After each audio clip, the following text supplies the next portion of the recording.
तीरथ अजर बिहारी। सिया राम जय जय राम, सिया राम जय। नमस्कार सुधी एवं गुणीजनों, मैं कुसुम शर्मा श्रीमद् वाल्मीकि रामायण के 97वें एपिसोड में आप सभी का स्वागत करती हूँ, हार्दिक अभिनंदन करती हूँ। साथियों, श्री राम की मर्यादा पुरुषोत्तम प्रकृति का एक उदाहरण हम देखते हैं। रघुवंश और राजतंत्र में यह परंपरा थी कि बड़े पुत्र को ही राज्य मिलना चाहिए, परंतु जब उन्होंने सुना कि उनके राज्य अभिषेक हो रहा है तो राम जी प्रसन्न नहीं हुए। इस प्रकार चिंतन करने लगे कि सूर्यवंश में अनेक सुंदर नियम हैं, परंतु यह नियम बिल्कुल ठीक नहीं है। सूर्यवंश में सभी भाई एक साथ जन्मे हैं, भोजन, शयन, क्रीड़ा आदि सब एक साथ हुआ, उनका उपनयन संस्कार एक साथ हुआ, विवाह भी एक साथ हुआ, सारे उत्साह एक साथ हुए। परंतु इस सुंदर सूर्यवंश में यह बात बड़ी अनुचित है कि छोटे भाई को छोड़कर बड़े का ही अभिषेक किया जाता है। जब सूर्य ने किसी को प्रकाश देने में भेद नहीं किया, तो इस सूर्यवंश में छोटे भाई को राज्य न देकर तो सूर्य के आदर्श को ही नष्ट कर दिया गया है। यदि मुझे राज्य मिलता है तो मैं और बड़ा हो जाऊंगा और भरत और छोटा हो जाएगा। हम दोनों के बीच कितना बड़ा अंतर आ जाएगा। यदि भरत को राज्य मिलता है तो मैं यह कहूँगा कि मैं अयोध्या का राजा भरत का बड़ा भाई हूँ। इस तरह मेरी पदोन्नति हो जाएगी। इसी में तो आनंद है कि भरत भी बड़ा हो जाए और मैं भी बड़ा हो जाऊँ। यदि मैं और बड़ा हो जाऊं और भरत और छोटा हो जाए तो यह तो कोई उचित कार्य नहीं है। यहाँ श्री राम ने समानता और औदार्य की एक नई परंपरा को, मर्यादा को घड़ डाला कि भाइयों में सामंजस्यकरण भी मर्यादा का ही एक नया और सटीक आयाम है। उनका यह पुरुषोत्तम स्वरूप उनके ईश्वरत्व को प्रकट करता है। Friends, let us see an example of Shri Ram's Maryada Purushottam nature. In Raghuvansh and monarchy, it was a tradition that only the eldest son should get the kingdom. But when he heard that he was being anointed as the king, Ramji was not happy, and those who think like this, that there are many beautiful rules in Suryavansh, but this rule is not correct at all. In Suryavansh, all the brothers were born together, food, sleep, games, their Upnayan ceremony happened together, marriage also happened together, all the festivals happened together. But in this beautiful Suryavansh, it is very unfair that the elder brother is anointed, leaving the younger brother. When the son did not discriminate in giving light to anyone, then in this Suryavansh, by not giving the kingdom to younger brother, the idol of the son has been destroyed. If I get the kingdom, I will become even bigger and Bharat will become even smaller. What a big difference will come between us. If Bharat gets the kingdom, then I will say that I am the elder brother of King Bharat of Ayodhya. In this way I will be promoted, and the joy in this is that Bharat will become great and I will also become great. If I become even greater and Bharat becomes even smaller, then this is not a proper thing at all. Here Shri Ram created a new traditions of equality and generosity. dignity, that harmony among brothers is also a new and accurate dimensions of dignity. This Purushottam form of his reveals his divinity.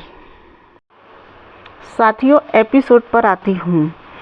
जब रावण ने निर्णय लिया कि अंग भंग करके बंदर को भेज दिया जाए, तब स्वामी के इस आदेश को सुनकर के सारे राक्षस बड़ी कठोरता पूर्वक हनुमान जी की पूंछ में बहुत सारा कपड़ा बांधने लगे। हनुमान जी ने अपना रूप विशाल कर लिया तो वह और भी अधिक कपड़ा बांधने लगे। तब उन्होंने वहीं पर हनुमान जी की पूंछ में आग लगा दी। अपनी जलती हुई पूंछ से हनुमान जी तब सारे राक्षसों को पीटने लगे। तब सारे राक्षसों ने मिलकर के हनुमान जी को कस करके बांध दिया और यह देखकर वहाँ की स्त्रियाँ, बालक, वृद्ध सभी बड़े प्रसन्न हो रहे थे। तब हनुमान जी ने सोचा, यद्यपि मैं बंधा हुआ हूँ और 1 सेकंड में इस बंधन को तोड़ सकता हूँ, परंतु मेरे लिए उचित यही होगा कि मैं इस बंधन में बंधा रहूं और इस दुर्ग की रचना को ठीक से देखूं, ताकि युद्ध के समय यह ज्ञान अवश्य काम आएगा।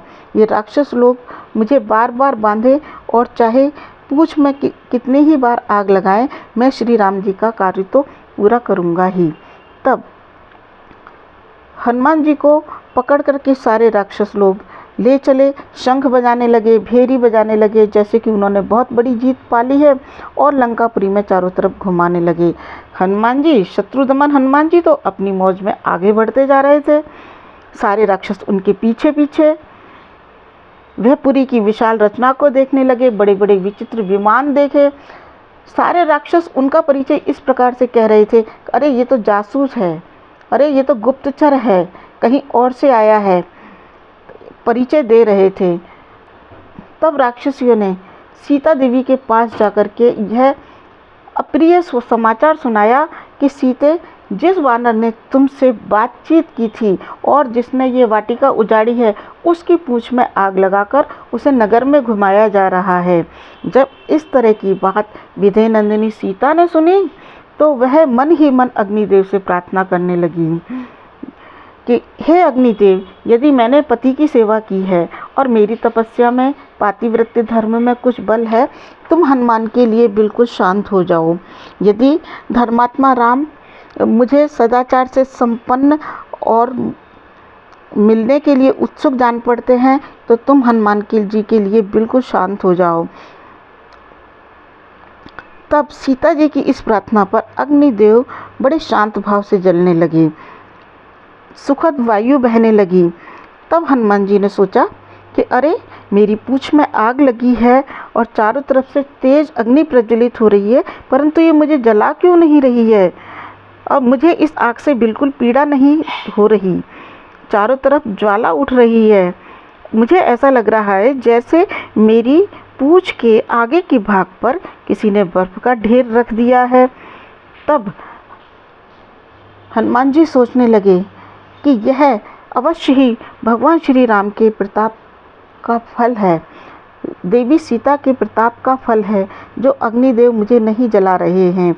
मेरे पिता की मैत्री का प्रभाव है, तो अग्निदेव मुझे नहीं जला रहे हैं। तब वे उस बंधन को तोड़कर बड़े जोर से उछले और गर्जना करने लगे और क्षण भर में छोटे से रूप को धारण करके बंधन से निकल गए और फिर विशाल पर्वताकार हो गए। तब एक परिघ लेकर के उन्होंने सारे राक्षसों को जो वहाँ पर एकत्रित थे सबको मार भगाया और फिर विचार करने लगे कि मैंने रावण का प्यारा प्रमदावन तो उजाड़ ही दिया, राक्षसों को मौत के घाट उतार ही दिया, रावण की एक सेना का संहार मैंने कर ही दिया, और अब क्या बचता है? हाँ, अब मुझे इस दुर्ग का विध्वंस करना है। मेरी पूंछ में जो आग लगी है, जो अग्निदेव प्रदीप्त हो रहे हैं, मुझे यही सही लगता है कि अब जो ये लंका की विशाल विशाल अट्टालिकाएं हैं, इनको अग्निदेव को समर्पित कर दूं। और ऐसा करके वे एक घर से दूसरे घर पर कूदे, दूसरे घर से तीसरे घर पर कूदे, साथियों, वहाँ पर जितने बड़े बड़े बलवान योद्धा थे, हनुमान जी वेग से उछल उछल करके उन सब की अट्टालिकाओं पर पहुँच गए।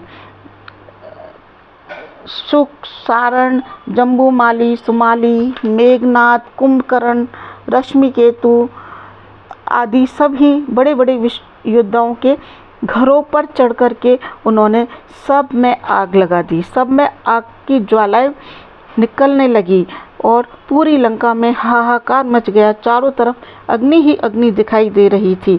तब अंत में हनुमान जी राक्षस राज रावण के महल पर जा पहुँचे, जो कि 7 मंजिला था। उस पर पहुँच करके उन्होंने वहाँ पर आग लगाना शुरू किया, तो वह उसकी मंजिलें धीरे एक एक करके, तब 7 मंजिले महल की मंजिलें एक एक करके नीचे धरती पर गिरने लगी। पूरी लंका में हाहाकार मच गया। सभी आपस में इस तरह कहने लगे, हाँ, ये वानर नहीं है, यह तो साक्षात अग्निदेव ही यहाँ पर आ गए हैं। बहुत सी स्त्रियों के गोद में बच्चे थे, वो क्रंदन करती हुई नीचे गिर पड़ी। बहुत सी स्त्रियाँ जो ऊपर चढ़ कर के पहले देखने के शौक से आई थी, वह सब नीचे गिरने लगी। सारे महलों में लगे हीरे मूंगे नीलम पिघलने लगे।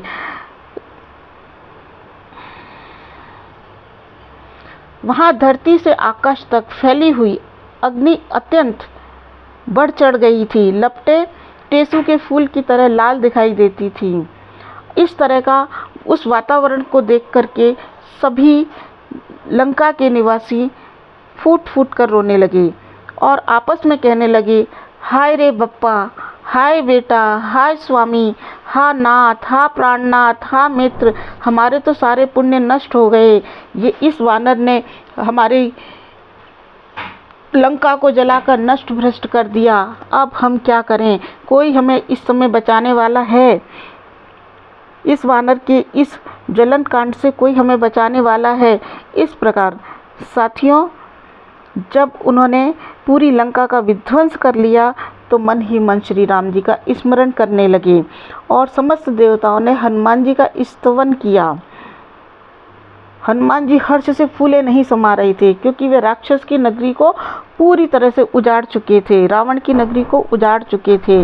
तब उस समुद्र के जल में जाकर अपनी आग बुझाई। उस समय उस वानर श्रेष्ठ कवि को देख करके ये लग रहा था, ये साक्षात कालाग्नि है, और समस्त प्राणी भय से थर थर काँप रहे थे। साथियों, श्रीमद् वाल्मीकि रामायण का यह एपिसोड मैं यहाँ पर समाप्त करती हूँ, अपनी वाणी को विराम देती हूँ। जय श्री राम, जय श्री राम, जय भारत, जय भारत।